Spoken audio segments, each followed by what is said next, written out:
The Democratic Party is expanding the number of congressional districts it's looking to win in this year's midterm elections. This morning, the Democratic Congressional Campaign Committee unveiled 5 additional districts it is targeting this November. You see them highlighted here, which brings the total number of districts considered in play by the party to 44. Republicans currently hold a slim majority of 218 to Democrats' 214. This is in the House of Representatives. CBS News senior White House and political correspondent Ed O'Keefe joins us from the White House with a look at how the president could approach the midterms. Ed, good morning. Traditionally, a president's party suffers during the midterm elections, especially in their second term. So what is Mr. Trump's strategy? How optimistic might he and his team feel 9 months out?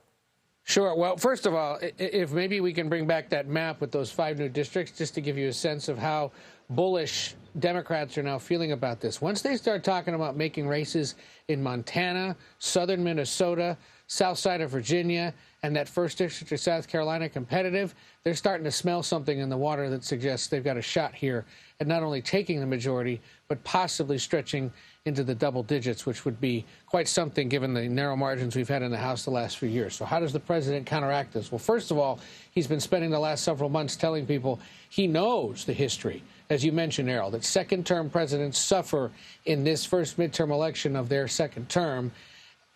And in essence, he's doing that to scare the base and to say, remember, you've got to show up to vote to keep this momentum going. He talked about this in a Fox Business interview that's airing later today. Take a listen. I think we have the greatest economy actually ever in history.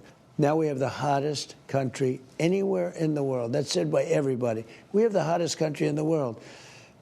I guess I have to sell that because we should win in a landslide, and we'll do everything we can to do it.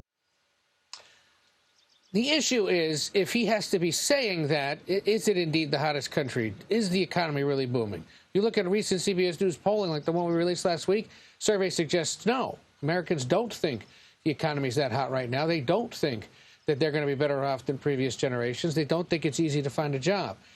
That's going to require quite a sales pitch from the president going into November this year, Errol.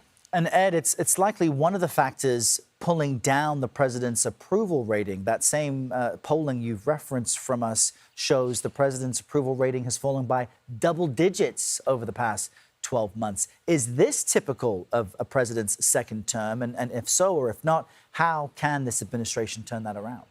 It can be typical of those. And yes, if you're hitting these kinds of numbers right now, it would foretell bad things for you later on. But look, it's only February.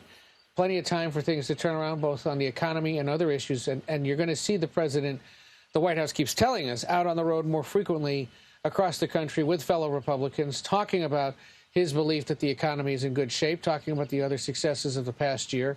But the issue will be, can he convince enough, not only Republicans to show up, but those independent voters that can swing elections in either direction, that he's in fact doing the job that he says he's doing, and that Republicans deserve to hold on to control of Congress and do a lot of state houses across the country. Remember, there's been those handful of special elections all across the country, especially in legislative races in the last several months. We've seen Democrats winning a handful of those that they hadn't necessarily before, at least not by as much, suggesting that the momentum in terms of who's willing to show up to cast a ballot is on the side of the Democrats. That's kind of the typical way things go, though, Errol. And, right. And if we're looking at that kind of year, it's going to be a good one for Democrats. But as you mentioned, Ed, 9 months, a political eternity. So much can happen between now and then.